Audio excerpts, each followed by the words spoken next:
Jigapriya Karo Karuna Avataro Ananda Lilamaya Vigrahaya Hemam Devatsha Vishundaraya Tasmai Mahaprema Rashapadaya Shri Chaitanya Chandraya Namo Namaste Kasturi Tilakam Latapatale Vaksane Kostubam Sagri Varmopikam Karatre Venu Karakankanam Sava Angari Chandanam Sulalitam Kantam Muktavali Rajastrio Parivestito Vijayate Gopala Chudamani He Shishama Sundara Shikara Shekara Smirahasramili Manohara Radhika Rasika Mama Kripaniri Supriya Charana Kinkurin Kuru Tavai Vasmi Najivami Tvaya Vina Iti Vigyai Radhetam Nayamam Charanantikam Yatkin Kreshu Bausa Kaluka Kavani Nitapurasha Purusha Shakandamuli Tashagarara Sanideva Sabanujas Tatkeli Kunja Bhavanangana Majani Shama Bhajami Radha Raravinda Netram Smarami Radha Madhura Smitasham Vadhami Radha Karuna Barajam Tato Manasti Gati Nakapi Pakitavahina Yaparadalakshay Shiptashtakamari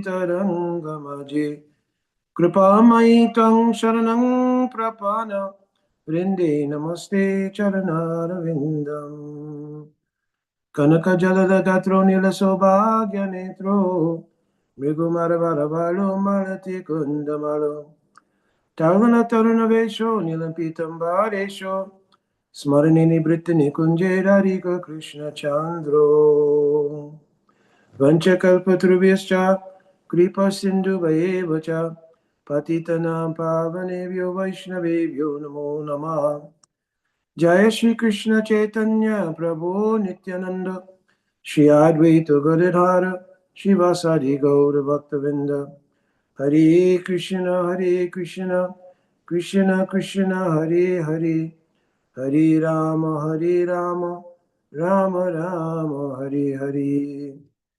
My Dandavat Pranam devotees, all glories to Srila Gurudev, Srila Prabhupada, our Guru Vargas. So, before we get started, I wanted to ask all the devotees to please say a small prayer with a large heart. One very dear devotee friend of ours is in need of some prayers for his health. Shriman Vikeshwar Pandit Prabhu is very senior and staunch devotee of Al Srila Prabhupada and is perhaps one of the greatest kirtaniyas in our entire society. I'm getting an echo. I don't know if that's me or... Okay. So we want to offer some prayers that whatever is the will of Shri Radhakrishna Yugal, Sriman Mahaprabhu, and Srila Prabhupada, that both Sriman Vikeshwar Pandit is fully imbued with that, and that their mercy may bestow again his health so that he can continue his seva amongst us. So I ask the devotees, please, to, in your hearts, to please say a deep prayer for him. He's a very dear friend of mine. I met him primarily through Bhumipati Babu many years ago in the New York Temple on 55th Street. And both his personality and especially his attitude of service towards our Srila Prabhupada and our Guru Vargas, and of course, everyone knows the inspiration of his kirtans. So again, I'm asking that we say a small prayer. Tonight, I wanted to discuss Radha Tattva. On Sunday again, which is actually Radhastami, then we'll again at our temple here do both our regular Sunday class. I've asked the devotees there that we could start at 10:30 so that it aligns with our regular Sunday class. And we'll discuss more details about the Rasa Vichar of Srimati Radhika and the Lila Tattva of Srimati Radhika. But tonight we wanted to discuss the Tattva Siddhanta of Srimati Radhika. Devotees have some idea who've been coming regularly on classes here. And also there are many devotees who even after many, many years of practice, don't understand the ontological position of Srimati Radharani.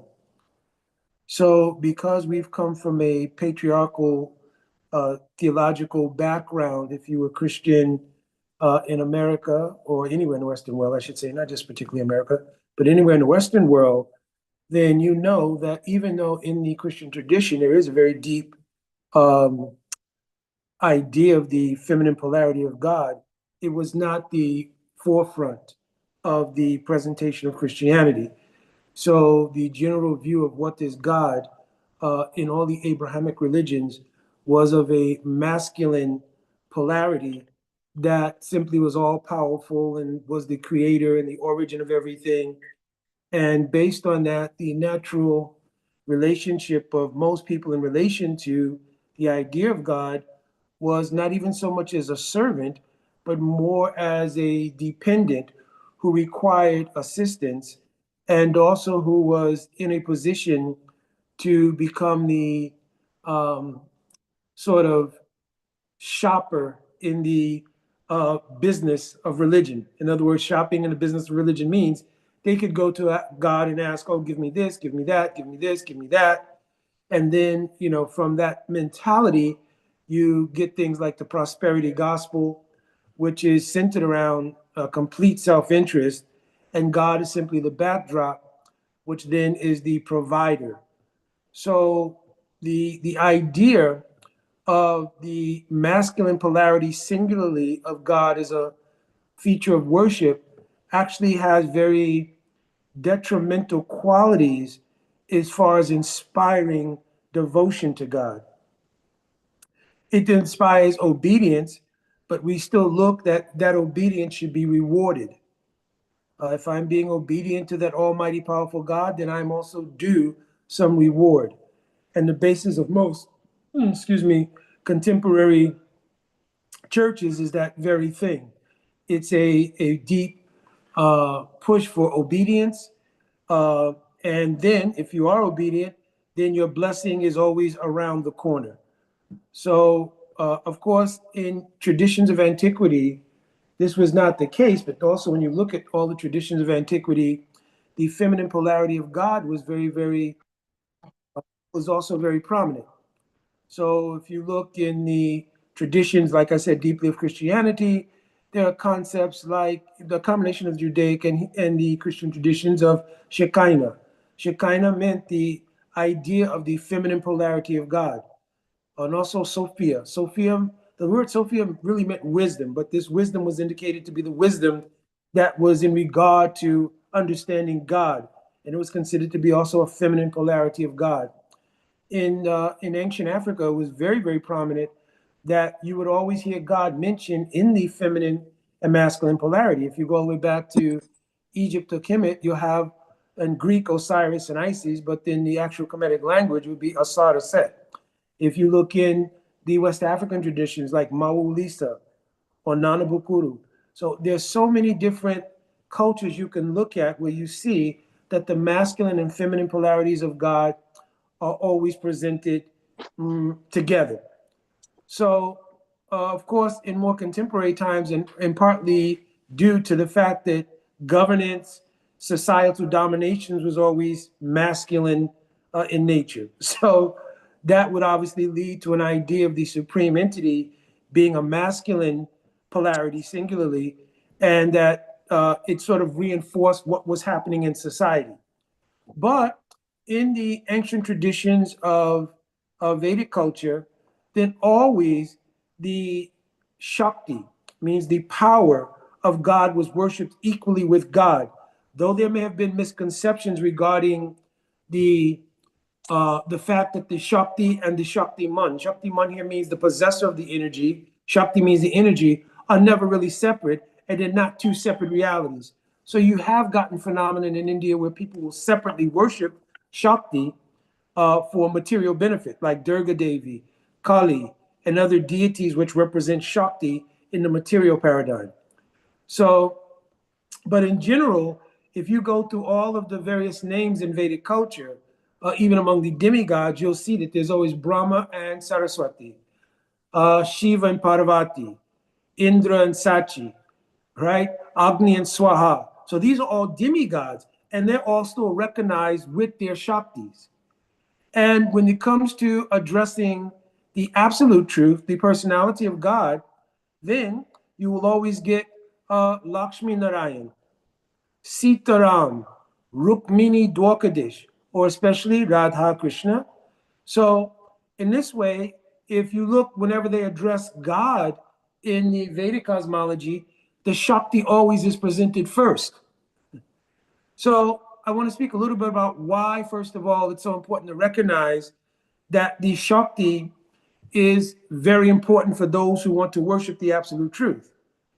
One is that without the Shakti of Bhagavan, would it be possible to approach the Lord? So let's think about it carefully.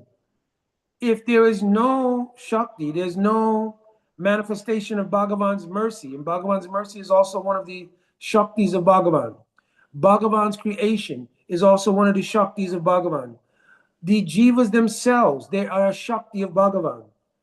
So without the presence of Shakti, is there any actual relationship with God? So I'm posing the question.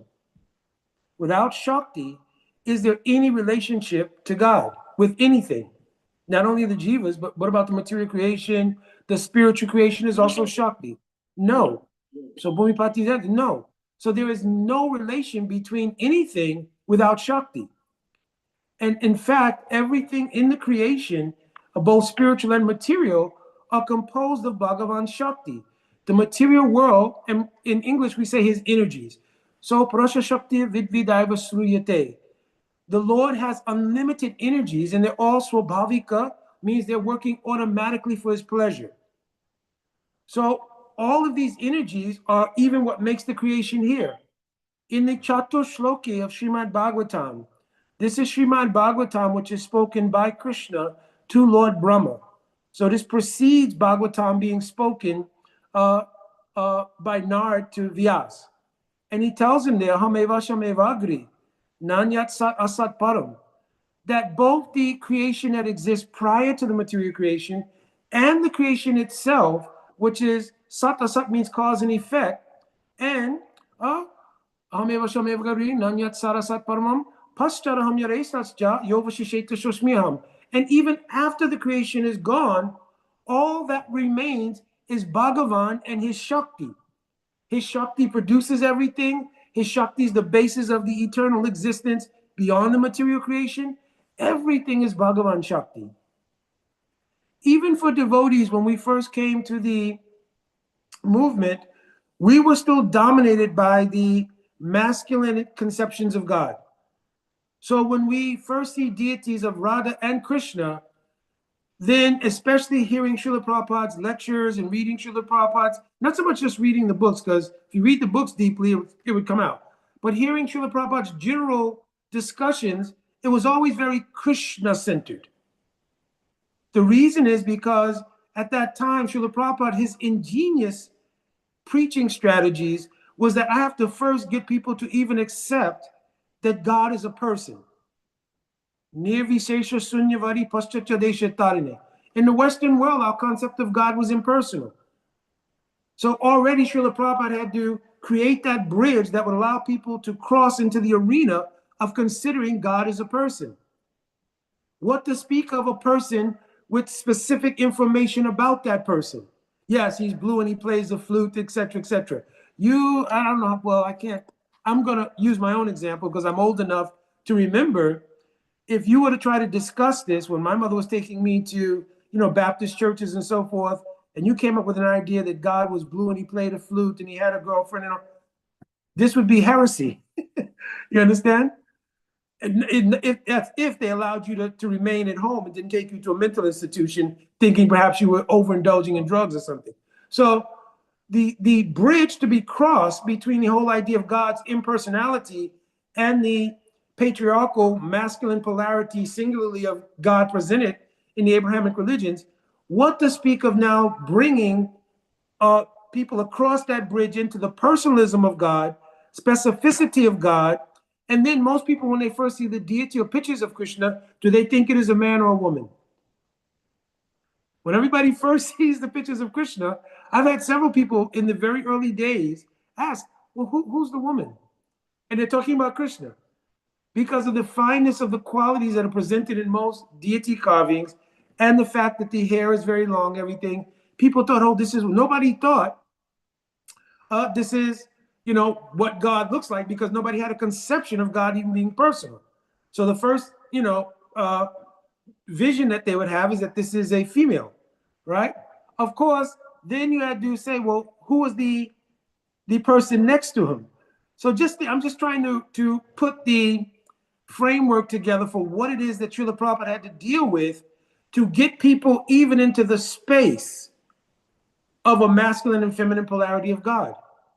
One is that nobody grew up with that in the Western world primarily. And even though it's buried in the traditions of Islam or Christianity or Judaism, it was not something that was openly presented. And certainly it was not presented in the contemporary sort of evangelical churches and so forth and so on.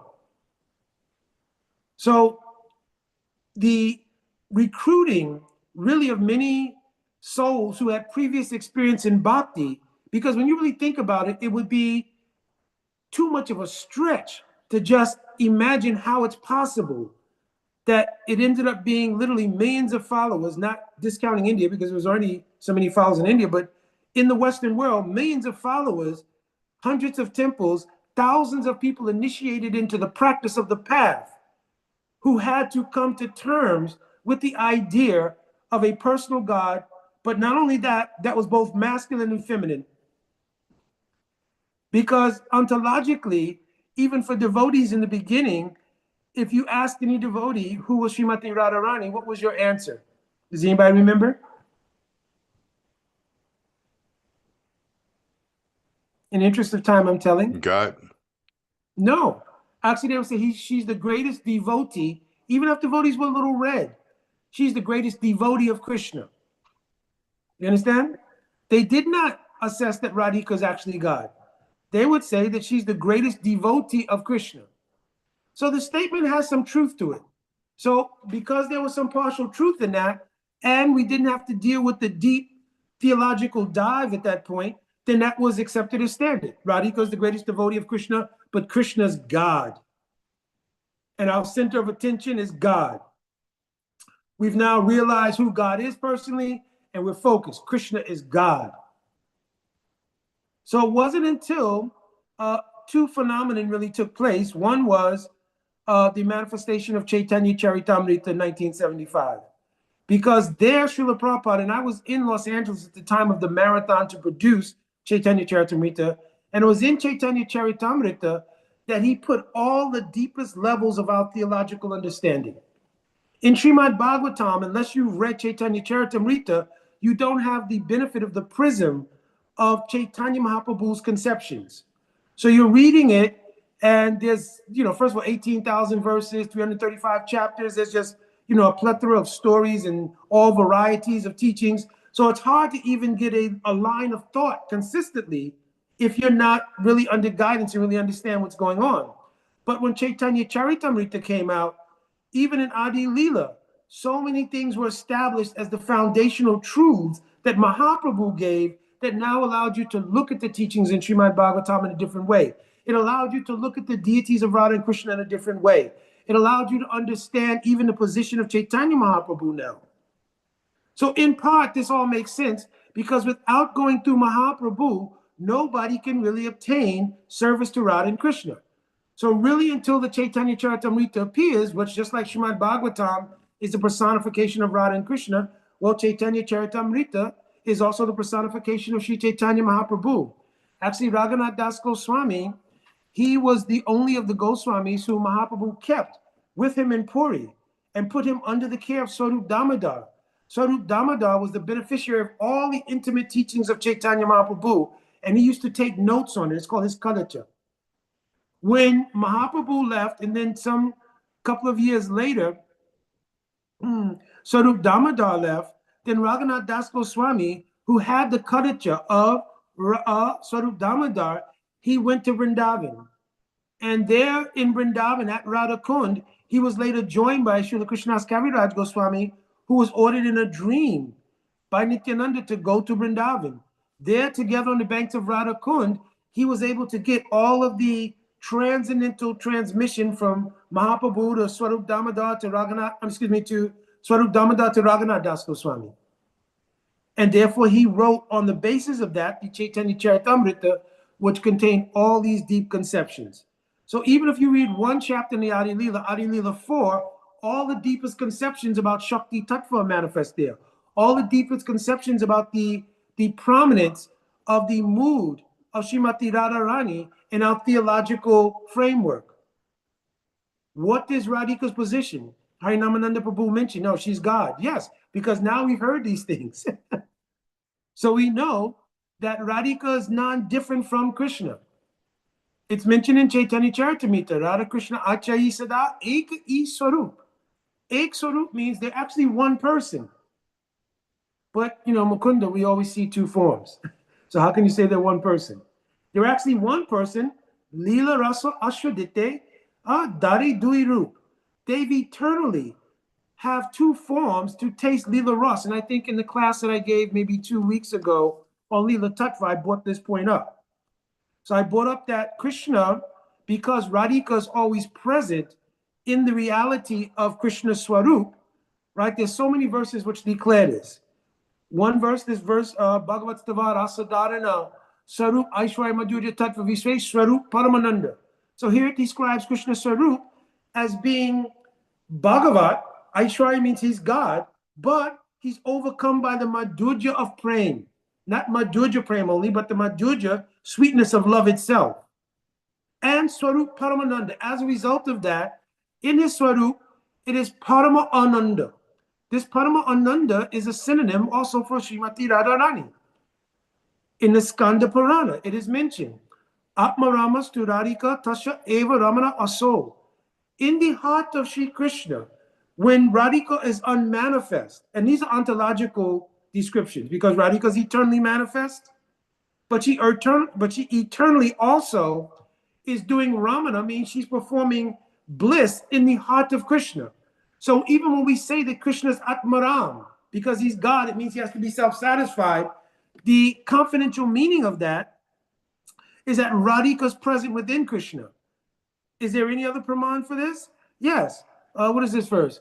Devi Mai Krishna Prokta Radhika Paradevata. That she's Devi Krishna Mai. So Radhika, Devi also means who illumines by so many moods and so many leelas. She illumines the heart of Krishna, and Mai means she permeates his consciousness. Understand? So, Devi Krishna Mai Prokta Radhika Paradevata. So she's Paradevata. Paradevata here means that she's also supremacy. In fact, Srila Gurudev, once devotees were mentioning that, well, what about the situation, Krishna, his expansion is Vishnu. And the word Vishnu means that which pervades everything. So Gurudev said, well, Radhika's not outdone here because she's Krishna Mai. Though Krishna pervades everything, she pervades Krishna.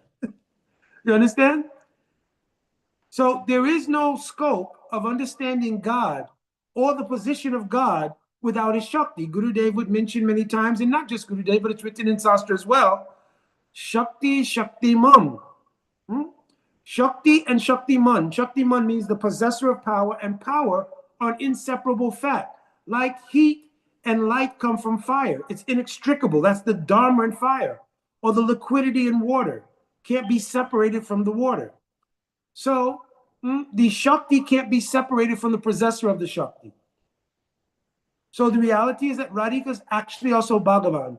In the verse of Vishwanath Chakravarti Thakur Pad, in the Chaitanya Manjusa, he quotes the verse, what is this verse? Arajo Bhagavan Rajisha Tanayas Tat Dhamma Vrindavana. So in this verse, he's saying Arajo Bhagavan. So who is Arajo Bhagavan? I'm giving an example that Gurudev used to say that Baladev Ji, he is called the Vaibhav Prakash. The word Vaibhav means he's Krishna himself, but he has a Visesh Bhav, a different mood. So what is the mood that Baladev has primarily towards Krishna? Not a particular Ras, just I'm saying I'll say it so we're not going down this track. Seva mood. Huh? He himself is the mood of serving Krishna. So he's called Savior Bhagavan. He is the embodiment of God as service. This is important because if that mood did not exist in God to serve himself, how could it exist in the creation of God and in the jivas? You can't have something that's not in God himself. So God first manifests the archetype of what is savior to God. That position is called the Vaibhav Prakash or Baladev Tattva. Two features are there in Baladev Tattva, Seva Vastu and Seva Vritti.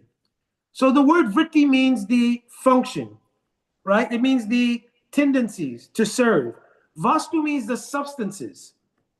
So for instance, the entire spiritual world, the body of Krishna, Nanda Maharaj, all the cowherd boys, the land of Vrindavan, Giriraj Govardhan, what is it composed of? Baldev Prabhu. My wife is telling, Sandini Shakti. That Sandini Shakti comes from whom? Radharani. No. Balaram. Balaram is the predominating deity of the Sandini Shakti. Now, the bodies of Radhika and all of the Nitya Siddha gopis, where do their bodies come from?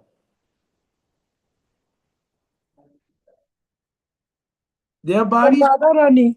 Radharani, yes. They are called the Kaya Vyuha of Radhika. It means they're directly expansions of Radhika's own body. So in the Brahma Samhita, it's mentioned there, Anandas Chinmaya Rasi Pratibha Vistabhivya Eva Nija Rupataya Kalabi. Kalabi means parts. And because Kalabhi means it's plural. So all the different manifestations of all the various gopis in Vrindavan, all of the queens of Dwarkas, all of the Lakshmis of Vaikuntha, they are all manifestations of the original manifestation of Shakti, who is Srimati Radharani herself. So in the verse that I quoted earlier, Devi Krishnamayi Prokta Radhika Paradevita Sava Lakshmi Sava. All the Lakshmis. That means Sita in Ram Leela. That means all the Lakshmis of Vaikuntha. That means all the queens of Dwarka. The root of all of them is Radharani herself. Therefore, Krishna is now tasting unlimited Leela Ras in so many levels of his Bhagavata because of the expansion of Srimati Radharani. Again, how important then is the understanding for us of the position of Radharani and now what is our position in relation to Srimati Radharani. Because if this is the power, this is a position of Srimati Radharani, then we could never say that we're worshiping our Krishna's name, our God's name is Krishna. Our God's name is Radha Krishna. The name of our God is Chaitanya Mahaprabhu, who is the combined form of that Radha Krishna. Could not say we worship Krishna. And Jiva Goswami said, even when you singularly say, we're worshiping Krishna, by default, it indicates Radharani and the entire entourage of Krishna. He wrote this in Sandarbhas. That when you meant, just like if you say the king is coming, nobody expects that the king is walking alone. You expect that the king is coming to town. This means his entourage, security, aides, the whole retinue that would accompany a king. So in the same way, as soon as you say Krishna, it means Radha. Now it brings up another interesting question. Then why? And one of my disciples wrote me today, he was asking. But then it's an interesting thing because why then would we say the name in all the forms of Bhagavan, the Shakti is mentioned first, up to the highest point where we say Radha Krishna. And in our mantra, which is the essential part of our practice, we also say Hare Krishna. Hare is in Sanskrit grammar, it's the vocative. It means the way you address somebody of the word Hara. And the word Hara also means Radha. Or if you're calling Radhe, Radhe, it's the same thing. Hare is the vocative of Hara. So that comes before we say the name of Krishna. So now let's deal with the theological import of why you have to approach even the name of Shakti before you can approach Shaktiman. Means the possessor of the power. Because the Shakti that is given to us to serve and to chant, to follow bhakti, Where does that come from? Is it coming from Krishna or is it coming from Radhika? Radhika. If it is coming from Radhika, what will be the proof? Krishna is all attractive, but only one person who can attract Krishna is Radharani. Okay, that's a narrative, and we can go. But is there any Sastra Praman? We have to back it up with a Sastra Praman.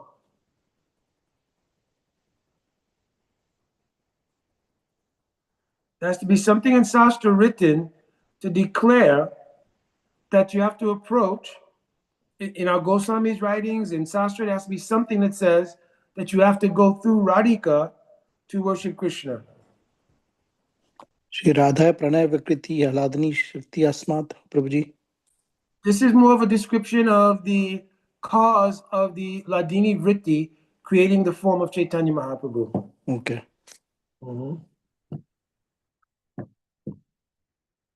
So I'm giving a couple verses. So from the Sankalpa Panchaka Stotra, this is more esoteric one, but it's mentioned here. Anaradya Radha Parabodhareno Asritya Brindavana Tat Parakam Asambhasya Tad Bhava Gambira Chittam Kuto Shama Sindhu Rasyasya Avagaha. How was it possible to taste service? I'm paraphrasing here, to taste service to Sham Sundar until and unless Anaradya Radha means if you don't worship the lotus feet of Srimati Radharani. For those who don't do that, how is it possible for them to get the Rasa Sindhu, the ocean of mercy, Sri Krishna, to obtain his service without getting the mercy of the feet of Radharani? But then it also says, Asambhasya Tadbhava Gambira Chittam. But unless you get the mercy of one of Srimati Radharani's servants, you can't get Radharani's mercy. Asambhasya means, Asambhasya Tadbhava Gambira Chitta means those devotees who are immersed in the lotus feet of Srimati Radhika Seva, until unless you get their mercy, you cannot get the Parabojam Renu, means the dust of the lotus feet of Srimati Radhika, and in that case, you can never serve the ocean of rasa, Shri Krishna. Also, Raghunath Das Goswami is mentioned in Manasiksha. Marisha Natadve Vrajavipina Chandravane Sarim Natadve. That Marisha Natadve, my worshipable deity is Srimati Radharani. Her prananath is Shri Krishna. So I am worshiping Shri Krishna because he's the beloved of my Isha, means my worshipable objective, who is Srimati Radharani. There's so many verses actually that describe the necessity for us to approach the lotus feet of Srimati Radharani in order to serve Krishna. So just think how many years that we're practicing bhakti and devotees have gone on, but they don't really clearly understand the theological posture, though they have respect, though they speak nicely. Oh, Srimati, and especially Radhastami is coming, there'll be big festivals in every single temple. But to understand that our essential theological position, we're not even speaking about the Rasa Tattva, we're speaking Tattva Siddhant.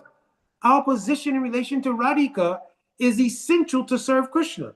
There is no service to Krishna without approaching the lotus feet of Srimati Radharani. In the 11th canto of Srimad Bhagavatam, another verse, Bhaktya Sanjatya Bhaktya. Bhakti comes from Bhakti. Who is Bhakti Devi? Radharani. Srimati Radharani. So also it's mentioned that Sri Shukadeva Goswami, because it may be asked, but wait, the Mool Praman, the root scripture for all Vaishnava practice is Srimad Bhagavatam. Why did not Shukadeva Goswami emphasize this in Srimad Bhagavatam? Why didn't he speak on this? So actually our acharyas have mentioned every single place you see the word bhakti in Srimad Bhagavatam. Svai Pumso Parodhamo Yato Bhakti Roksaje. Unlimited verses. Right? Everywhere you see that word bhakti, it means Srimati Radharani, because who is the origin of the Bhakti Shakti? Radharani. Srimati Radharani only. So the word bhakti is a synonym for Srimati Radhika. This is the secret. Because Shukadeva Goswami, he is the Krita Shuk of Radhika. Vichaksham Bhagavat Artha Kovido. This is mentioned in the Bhavasara Sangraha. It's a compilation of different writings like Govinda Lilamrita, Krishna Kumudi, Krishna Bhavanamrita, Govinda Lilamrita. It's a combination. And there it quotes that the parrot named Vichakshan is Bhagavat Artha Kovido. He is the knower and speaker, the Pandit. Kovido means learned person who spoke Srimad Bhagavatam. So because of his intimate knowledge of the glory of Srimati Radhika, if he had externally mentioned her name, then it mentions there, Radha Nama Prachane Na Murchita San Masiko Bhavet. It would be possible that becoming overwhelmed in ecstasy, he could have entered a state like fainting. Sanmas means 6 months, and Maharaj Parikshit only had 7 days to live. So he very tactfully checked the upsurge of his emotions by describing in Vyatarek Bhav. Vyatarek Bhav means, like Anvayad means directly, Vyatarek means indirectly. So in Vyatarek Bhav, he always described Radhika. He also therefore hid the name of Radhika from those who want to approach Krishna but have no regard for Radhika. So he hid the sacred name of Radhika because to offend Radhika, then your bhakti is finished completely. That's why a Vaishnava Aparad is like a mad elephant offense, because the Vaishnava is also the heart of Srimati Radharani. And we just read in verses yesterday in Chaitanya Charitamrita, Krishna says, I also reside in the heart of devotees, they're in my heart. Why? Because Radhika is in the heart of Krishna. That's why he's making this statement. So Radhika is the essential essence of everything to do with everything in our theology. So, of course, when my Srila Gurudev began to travel widely, he began to open the portal and open the treasure chest of all of these things that our Srila Prabhupada had written in numerous books. Everything from the Upadeshamrita, Nectar of Instruction, Chaitanya Charitamrita. In many of his purports, he gives reference to the commentaries of Vishwanath Chakravarti Thakurpad. So Srila Prabhupada widely disseminated in his books this information, especially as I mentioned Chaitanya Charitamrita. But now my Gurudev came and he unlocked that treasure chest. And actually, my Gurudev used to say that Swami Maharaj, means our Srila Prabhupada, when he came to the Western world, he was able to tell you that Krishna is God. So a lot of devotees think, they make the statement about the saying, but they really don't get the depth of what he's saying here. What kind of yeoman's work must it have been, as I mentioned in the beginning of the class, that Srila Prabhupada was able to convince people that God was first personal and specifically personal? Even if we go along with the idea, okay, Srila Prabhupada, Swami Maharaj, listen, we're willing to accept that God is a person, but nobody's seen him. We don't know what he looks like. You understand? But Srila Prabhupada said, no, here he is at 439 Henry Street on 55th Street in New York. No, here he is. You understand? What kind of power does it take to get people to understand this is God and dedicate their lives to a practice in pursuit of that ideal? This is God. People don't really get the full gist of the power that was embedded in Srila Prabhupada to carry out the prophecy of Mahaprabhu, to give Harinam in such a way that people could come to the point of knowing specifically, yes, what I'm seeing in front of my eyes, this is God. Color, dimensions, his favorite posture, Tribhanga. You understand? All these specific, where he lives. His phone number is the Hare Krishna mantra. He lives in Golok Vrindavan. He has a summer residence here, I'm joking now, in Boma Vrindavan. You can actually go there. What kind of power did it take to instill that in the hearts of thousands of people? And then my Guru Parapadma came and unlocked the deep mystery. Yes, and all of this is all due to his divine consort, Srimati Radharani. Then now you could truly understand what is love. Because with the idea that treat Krishna as God and serving Krishna as God, there's no scope to understand what is the higher features of love. Because Krishna's godhood means his Bhagavat, that's called in Sanskrit, becomes prominent. Aishwarya Ganite Sakala Jagatara Moramashrit, Aishwarya Shaitila Prem Naimor Preet, Sakale jagate mori vari bhakti brajabhava paiti nai sakti. So these two verses in Chaitanya Charitamrita, they're mentioning that if the conceptions, I think somebody's got their mic open, maybe what it is. So if you have the conception of the Aishwarya, means the godhood of Krishna, then love, Shaitila, means it becomes feeble because there's no scope for me intimately loving God. I mentioned in the beginning of the class how most theological presentations in the Western world put God in a position where love was not possible on an intimate level. I can know God, but I know God in the position of his almightiness. I know God in the position of the creator of the world. I know God in the position as that person who can help me. Therefore, I know that's the person I can go to pray to ask for different things. That's the relationship. So it never rises to the level of unconditional love. Not even in the sense of master and servant. They talk about the mercy of God, you understand? But they don't talk about the mercy of God in context of love being an extension of mercy. They talk about it being a duty of God to be merciful. It's a duty of God to be merciful.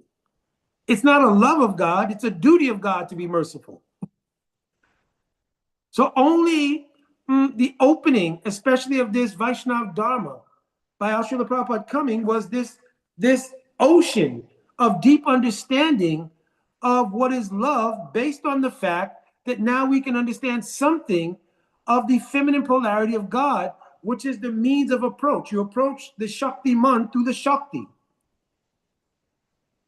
So now we've concluded that Bhakti means Radhika, that Bhakti is what we're pursuing in a pure way. Anya abhilasikta sunya jnana karmadya navritam anukulena krishnanusilanam. You cannot do seal, means endeavors to serve Krishna, without pure bhakti. And when bhakti is covered by gyan, including knowledge of Bhagavan's opulence, then it does not give pleasure to Krishna. You understand? When it's covered by karma, reward-seeking activity, oh yes, you are God. Can I have a new house, new car, new wife, new job, etc.? It does not render pure bhakti, and therefore it does not give rise to pure love. So now we are so fortunate, having come under the shelter of Srila Prabhupada and our Guru Vargas, that now we have some appreciation what it means to love God, and in doing that, we have some appreciation of what is Radharani, who is the pinnacle of love of God. What is it that is so wonderful about love of God? Is that Bhagavan, his whole existence is only for this purpose. So in other words, the teleology or purpose of the entire existence, both spiritual and material, is only that Krishna will taste love. The personification of that love has also been described in scripture. What is love? Ladini Sara Prem. The essence of prem or love is ladini. What is ladini? The happiness derived from that love. Ladini Sara Prem. What is prem? Prem Sara Bhav. It's an emotion that's exchanged between two people. Ladini Sara Prem. The essence is the happiness there. That prem is a bhav. It's an emotion which contains that happiness. Ladini Sara Prem, Prem Sara Bhav. Bhav Paramakasta. Paramakasta means the highest feature of that emotional exchange. Ladini Sara Prem, Prem Sara Bhav, Bhav Paramakasta Nam, Mahabhav. It's called Mahabhav. Maha means great, obviously, but here it really means when love goes through iterations one after another and reaches a state of excellence that is called Mahabhav. Mahabhav Swarupini, the very Swarup, the very form of that Mahabhav in its highest capacity, called Madanakya Mahabhav, the form of that is called Srimati Radharani. So now devotees can say, oh, so now I understand that to love Krishna, devotional service, devotionally loving and serving Krishna means taking shelter of Radharani. Is there any other way? She is the love. So there is no question of love, even just in the common parlance we're speaking. I want to love Krishna. Radhika is that love. How is it possible to do it without Radharani? So now we understand that. So now it invokes in the heart of the aspirant, oh, how can I develop my relationship with Srimati Radharani? Then when you want to develop your relationship with Radharani, then Krishna will look at you. Then Krishna will look, oh, this person wants to become a servant of my Radharani. Now I will look. Why? Because the entirety of my happiness is only embedded in this form of Srimati Radharani. All the other rasas derive the Ladini Vritti, means the pleasure-giving potency, from Srimati Radharani. I earlier explained that Sri Baladev, he has two features. Anybody remember what I told? Seva Vritti and Seva Vastu. So, the mood of service and the substance of service. If you take the Ladini Shakti out, that means the pleasure-giving potency, what is the meaning of the attitude of service or even the substance of service? You understand? What is the meaning? In other words, if the thing doesn't give any pleasure, what is its purpose? So even if all of Vrindavan is there, but there's no Ladini Shakti in it, is it pleasurable to Krishna? If you have unlimited bodies of gopis, but none of them are imbued with Ladini Shakti, can they please Krishna? Balaram himself, he becomes the bodies of Krishna, Nanda Maharaj, he becomes the land of Vrindavan. Without the Ladini Vritti, does any of that really mean anything to Krishna? No. Therefore, the name Balaram also means, Bala means Shakti, Ram means Ramayateti Rama.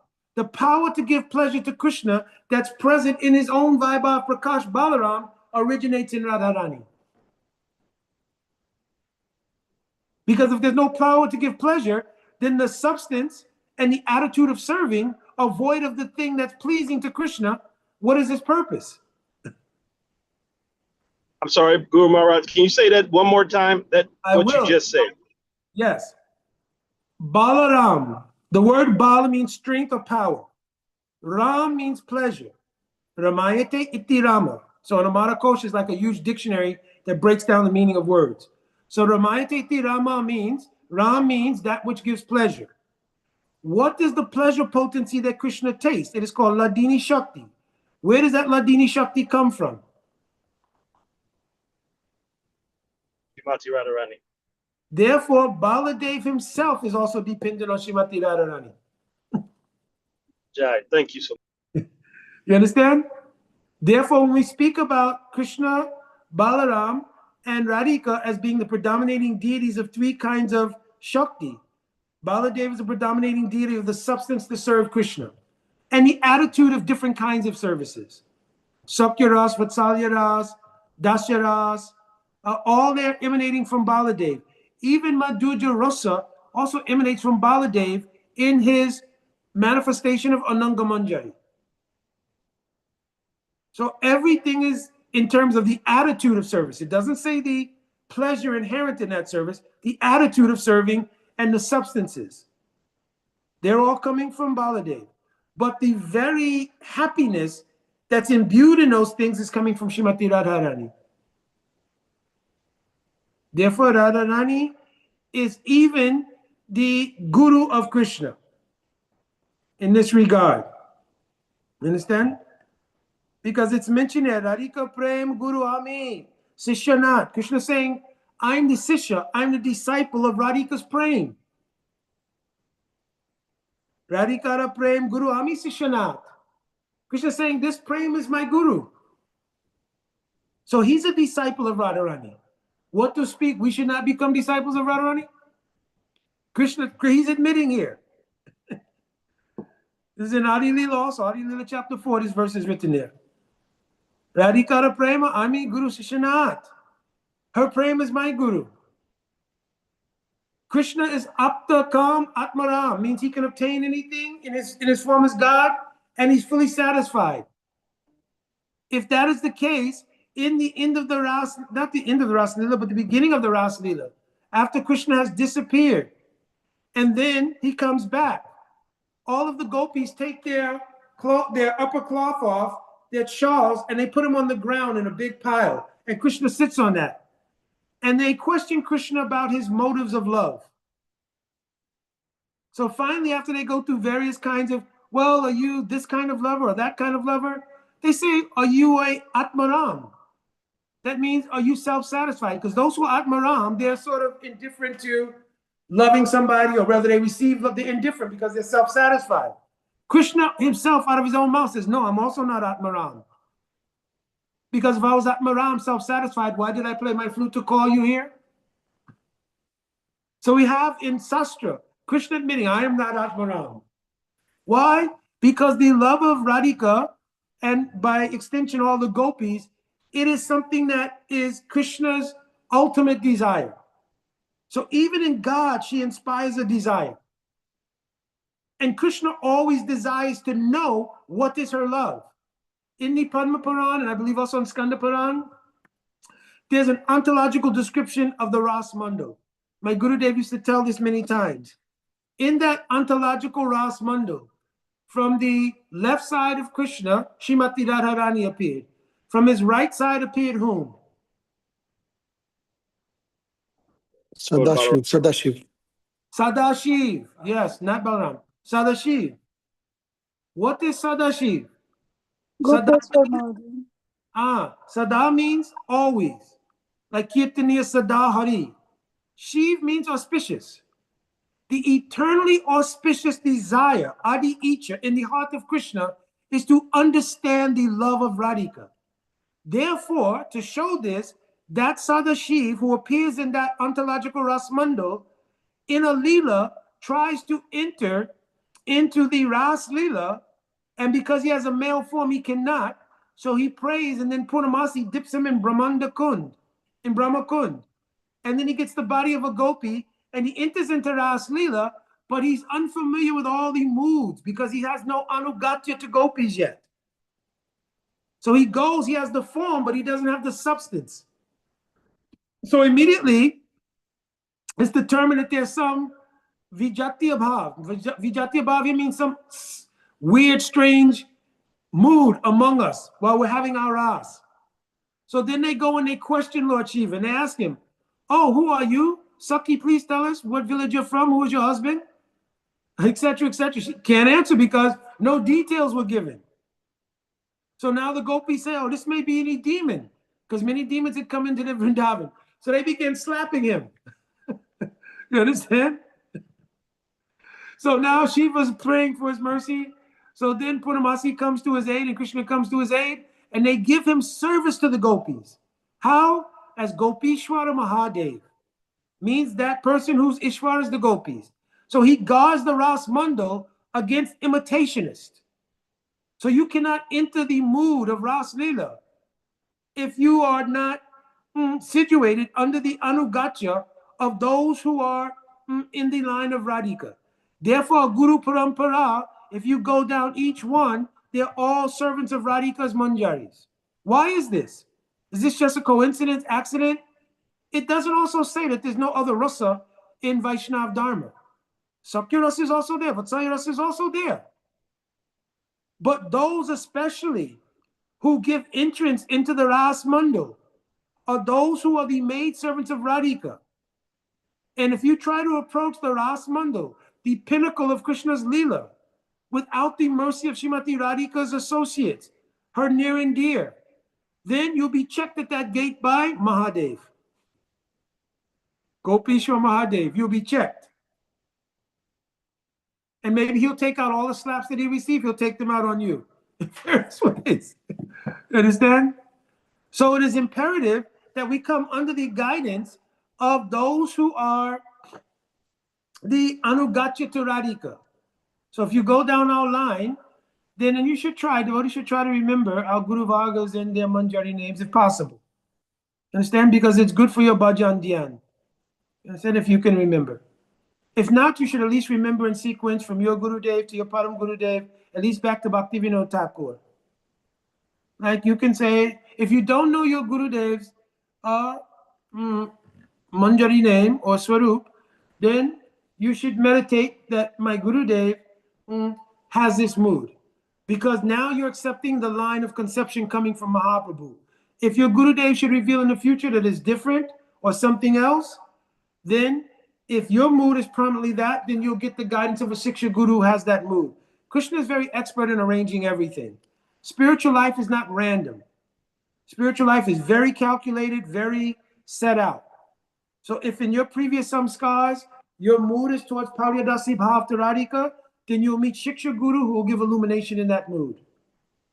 Just as Hridoy Chaitanya, his disciple Dukhi Krishna, whom he named Krishna Das, he realized that the nature of his ruchi, his attraction was in Madhurya Rasa.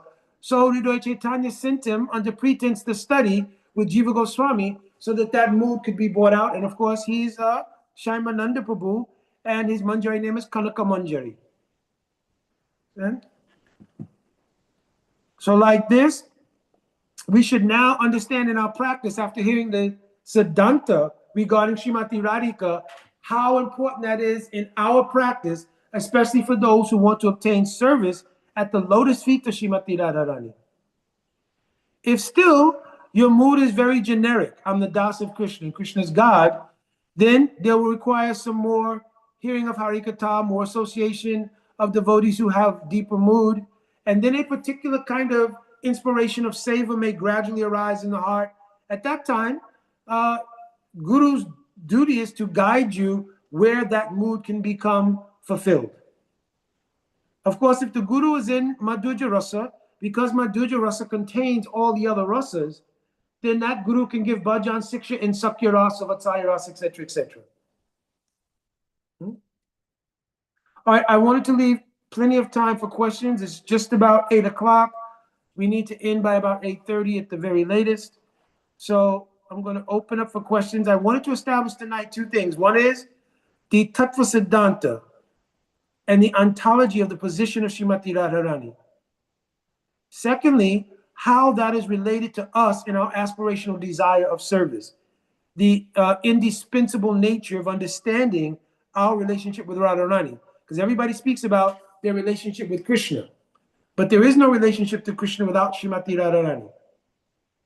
And of course, as I mentioned, I went through kind of historical sort of narrative about how and why, when we all first came to the practice of bhakti, being steeped in the patriarchal Abrahamic conceptions of religion, which are dominated by the masculine polarity of God, we just, well, even to cross the bridge into personalism was a big deal. And the specificity in personalism was a big deal. But still, that we held on to the idea, but Krishna's God, and he's male, right? And we rationalized Radhika as the greatest devotee. We had to put Radhika somewhere. But nobody ontologically really knew, or very deeply knew, especially till Chaitanya Charitamrita's appearance.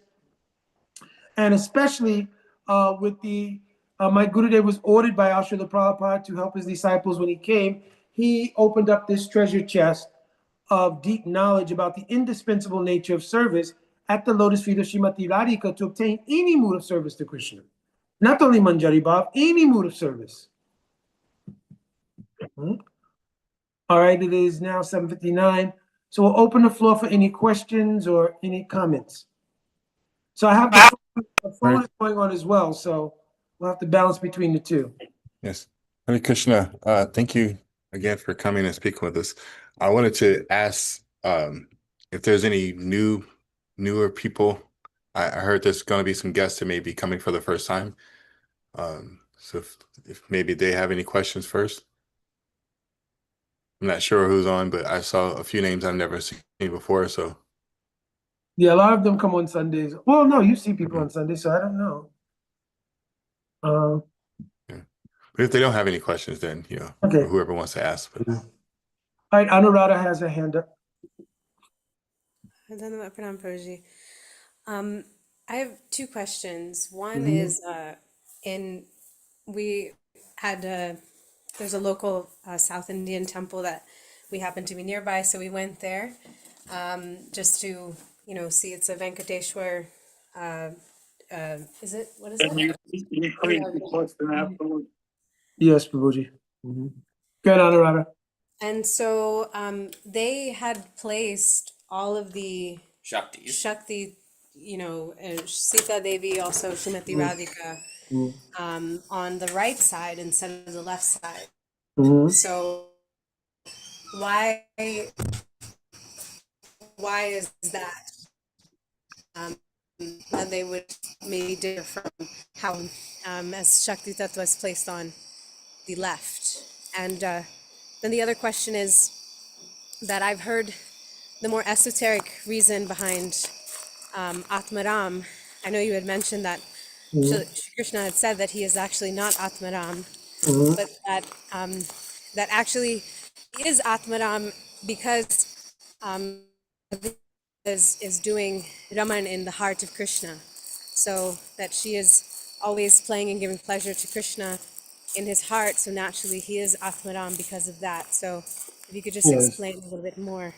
Yeah, I quoted that verse earlier. I don't know if you were on at that time. Oh, okay. Tasharamana Evana so Atmaramas Iti Prokta Radhika Par. No, what is this verse? Atmaramas tu Radhika Tasharamana Evana so Atmaramas Iti Prokta Muni Bir Guyavedi Bir.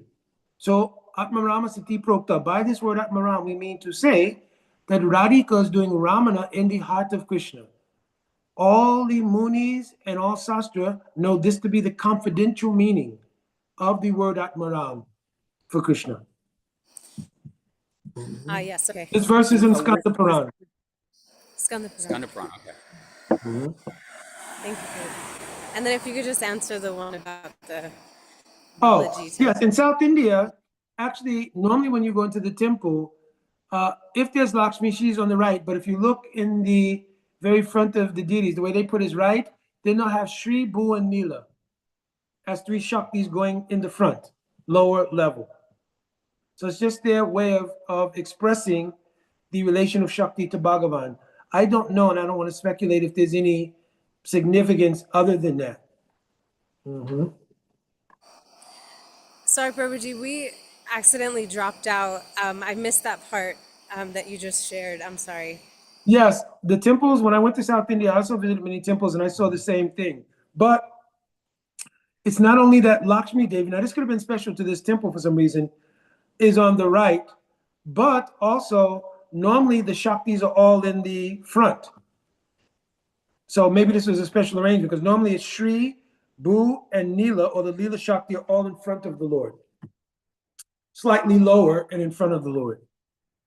So this could be, I don't know, a particular setup for that temple. I'm not sure. And I'm not sure if there's any in the Sri Sampradaya theological conception around right and left. In our Gaudiya theology, Shakti manifests from the left and avatars from the right. That's actually a theological concept in our Gaudiya line. So all the Shakti manifest from the left, and then beginning with Baladev Tattva, all manifest from the right side of Krishna. Thank you, Prabhuji. Yeah, Prabhuji, in most of the South Indian temple, they are on the right because here also one of the South Indian temple, we see that all the Shakti, like Radha ji also is on the right hand side. Lakshmi is also on the right hand side.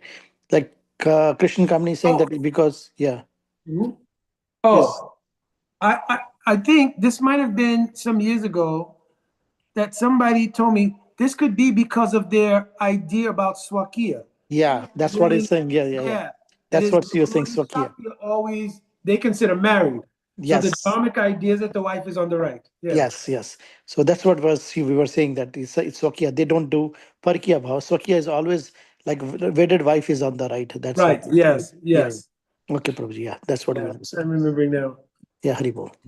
I don't think we asked that question when we were traveling in South India, but I think it was a discussion. We were coming back from Tirupati on the bus, and we were talking, and some of the devotees who lived at the Tirupati temple there, ISKCON Tirupati temple, they were explaining to a group of travelers with them, right? And so he was saying, the Lord's wives. He was using the word the Lord's wives, right? Because there were people who were kind of just touristy people. So he's mentioned Lord's wives because the wife should be on the right and so forth. So now it's coming back. So, sorry, Prabhuji. So is that like a normal standard across Vedic weddings that the wife is on the right side? Because I've like or is that in a Vaishnava wedding, is it different that we start on the right and then we switch to the left? Yeah, you start on the right, you switch to the left, and when you do the circumambulation of the fire, the 7 times, the husband will lead for 6, and then it'll switch, and the wife will lead for 1 around. When I was doing yagyas, I don't really do yagyas anymore, but that's what I remember when I was doing them. Right? So yeah, the wife starts on the right and moves to the left side. But there's some other indication. I have Sakya Sardipika. I'll look it up again and see if it's mentioned there any particular significance to it. But I just knew that was the protocol when you're doing a Vivaha Yagya, means a marriage ceremony. For devotees who are on the phone conference, the question originally was, Anuradha Didi was mentioned she visited a South Indian temple and all of the Shaktis were on the right side. So Binay Prabhu had given me some memory that the reason of that is because in Sri Sampradaya and other Sampradayas outside of our Gaudiya line, their conceptions about Krishna and his consorts are always in Swakiyavad. And in Swakiyavad, the Shakti is on the right.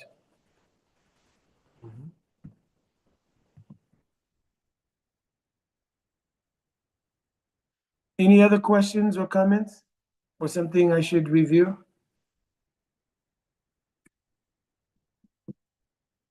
On Sunday, we'll speak about Radhika's prem and about the influence of her lila in so many ways, and the sweetness of the lilas of Radha and Krishna. The nature of Radha and Krishna's lila is our highest aspiration. And in that highest aspiration, our desire for service in that position is what is the basis of our practice. Of course, in the very beginning, there has to be some purification of the antakara. And antakara means the subtle body, because the subtle body is housing so many impressions of material life from time without any beginning. So if we try to prematurely approach that ideal, then the material impressions will conflate or try to mix in with the spiritual, and it'll just be confusion. And that's what leads to prakriti sahajavad. Prakriti sahaja means, prakriti means the material paradigm. When you try to mix the two things together, sahaja actually means something that is easy or natural. So if you try to forcibly mix prakat bhavs, meaning material bhavs and so forth, with transcendental things, that does not work. And that is called prakriti sahaja. You're trying to cheapen the reality of the spiritual domain by infusing borrowed conceptions from the material paradigm. So Bhaktivinoda Thakur said this was the basis of all the Apa Sampradayas. There was some degree of Prakriti Sahajavad in each one in their philosophies. So in order to avoid that, there should be natural steps in the evolution of bhakti, from Shraddha to then Sadhu Sangha, receiving bhajan, shiksha from the Guru, and then availing yourself to truly being Saranagat, right? Means that first of all, I have to have that desire to be Saranagat, means surrendered, and then doing what is favorable for bhakti and avoiding what is unfavorable. Then Rakshashuti, Vishwas, and Gupta Vevaranam Tata are done by Bhagavan. He protects and maintains the bhakti, seeing the mercy of Bhagavan and Bhagavan Shakti, especially Srimati Radhika, because that potency is coming from Radhika herself. It is the Bhakti Shakti. One becomes very humble. So Karpanya means very humble. And one wants to give themselves fully, Atmanikshep. And these are the elements of Saranagati. When that happens, then the influence of the Kriya Shakti and Kripa Shakti coming from Radhika, and especially from the Leela of Mahaprabhu, because Mahaprabhu's Leela is the intermediary between this station, the material world, and the divine station, Nitya Golok Vrindavan. So, Yata Gaura Padara Vinde, you have to go through Gaur Leela. Also, Gaurangera Rasanave, Setaranga Javidube, Shri Radha Madhav Antaranga. If you go deeply into Gaur Leela, then you'll come up in the Antaranga of Radha Madhav, means in the deepest part of Radha Krishna Leela. But you have to go through Gaur Leela. So the mercy of Gaur Leela will come down. That will help us to remove all the anarthas, especially by hearing Srimad Bhagavatam. and other sastras from high class of Rasik Bhavuk Vaishnavas, or those who are repeating their message. And then some ruchi will come for a particular mood of service. That ruchi will become instilled in the heart.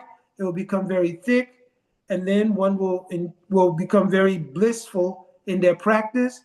That blissful practice and deep practice will lead to intense attachment for the goal. That stage is called a Shakti. Then the Abbas of one Swarup and mood, everything will appear in the Chitta, and one will be at the begging stage. Many of our acharyas say become a beggar. That time will be Kabe Habe Bolo Shedi Namo, and so many bhajans that start. Kabe Habe means when. You understand?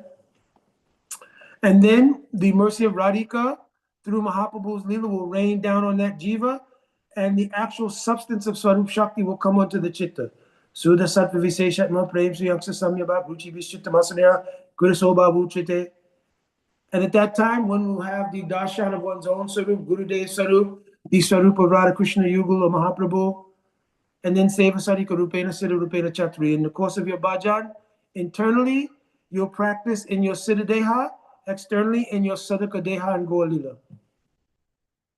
Then once you give up this body, at the end of this body, a Vastu body will be given to you so that you can enter into Nitya Golok Vrindavan in a pure spiritual body. There you'll continue to be under the guidance of Nitya Siddhas in the particular mood that you have, and your praying will grow in incremental stages suitable to the particular mood of service that you have. This is Bhakti in a nutshell. And it all depends on who? I'm asking. Srimati Radharani. Radhe. Jai Jai Right. Shri Radhe. Sham. Understand? So even Vrindavan, some people think, like we mentioned in Baladev, he's the manifestation or the predominating deity of Sandhini Shakti. But when Radhika was in Kurukshetra, she told Krishna, Anya Ridoya Moramana Vrindavan, Mani Vani Eka Kari Jani. Actually, Vrindavan is my heart. Even Govardhan, it's mentioned in the Puranas. Prakriti Manasa Jatu Giriraj Govardhanaha. Giriraj also manifests from the mind of Shakti, meaning Radhika. Then in the Garga Samhita, there's a whole Leela. I'm not telling Leela here now. But how Govardhan, whose name is Saptashringa in the Nitya Golok, descends to this world. Trivikram Prabhu. Hey, Haribol. I was able to step outside for a moment of peace and quiet. The nurses are all doing their thing. As you were just mentioning, with our mood of service, I know that as Manjari would apply, being your disciple will fall into the Manjari line. Does that same thing apply with the mood of service? Are we going to be more inclined to have the same mood of service as you, or is that still going to have different iterations depending on the devotee? It will be seen at the state when you come to the level of ruchi. At that time, it's described that the guru will examine the ruchi of the disciple. It may not be necessary that everyone whom I've given Harinama Diksha is necessarily a Manjari Bhav. More than likely, because the samskars are not random. So the samskars that take you to a particular guru are indicative of a particular mood. I'm openly honest that my aspiration is for Paridasi Bhava of Radhika. My Gurudev had that mood. That mood is in my heart. You understand? That desire. You understand?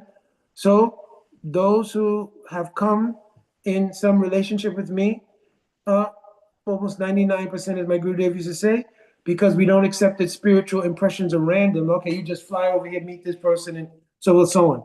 But the ambiguity around it may be there until the antakara, means the consciousness becomes somewhat purified. So it really doesn't become a apt discussion until coming into the stage of ruchi. Then in that stage, then speaking with Guru, Bhaktivinoda Thakur says, the Guru will do ruchi pariksha, means to examine the ruchi of the disciple and give bhajan siksha accordingly. In Manjari Bhav, there are so many services. You understand? So there may be a service which is particularly tasteful to that devotee, but that will come in a very mature stage. You understand? And then you'll see a service of a particular person, and that service will be very sweet. But the Parakasta Seva of Manjaris is always the bringing of Radha and Krishna together. That is the generic Parakasta Seva of Manjaris. Then they may have some individual service. It may be cooking, it may be this, making garlands, taking Radhika and Abhisar, maybe so many things. Thank you. Any other questions or comments? Anybody on the phone conference? Gurudev, can you clarify that parakasta, that specific word that you just used, parakasta seva? I'm sorry, Parakasta means your highest aspiration, like what you Okay. want to do most. Got it. Thank And you. for all of the Manjaris, their Parakasta Seva is to bring Radha and Krishna together. That's, in other words, anytime that there's a separation, to console Radhika and make the arrangements for them to come back together, this is the highest mood of service of Manjaris.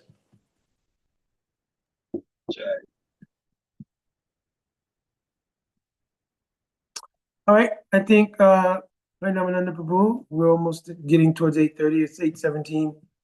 So we will call here, and then on Sunday, of course, we'll continue with Radha Rasa on Sunday. Thank you so much, Ruth. And thanks everyone for coming. Hare Krishna. Haribo, Dhanyavad Pranam, Vancha Kalpataruvescha, Kripa Sindhavaivacha, Patitinam Pavneva Vaishnaveva Namo Namaha. Very quickly, Manini, can you do a little kirtan? We should always end with kirtan. For a little bit. Somebody's got to unmute it, Mike. Manini, are you available or are you busy there? She may be somewhat busy. Okay, Anuradha. Radhe Radhe Radhe जय जय जय श्री राधे राधे राधे राधे जय जय जय श्री राधे बोलो राधे राधे राधे जय जय जय श्री राधे राधे राधे राधे जय जय जय श्री राधे राधे राधे राधे जय जय जय श्री राधे राधे राधे राधे जय जय जय श्री राधे हरे कृष्णा कृष्णा कृष्णा हरे हरे हरे राम राम राम हरे हरे हरे कृष्णा कृष्णा कृष्णा हरे हरे हरे राम राम राम हरे हरे जय गुरुदेवा गुरुदेवा शिल गुरुदेवा जय प्रभुपदा प्रभुपदा जय प्रभुपदा निताय गौर हरि बोल गौर हरि बोल निताय गौर हरि बोल गौर हरि बोल श्री गौर प्रेमानंदे Haribo. Jai Dhanavad, Jai Radhe Radhe.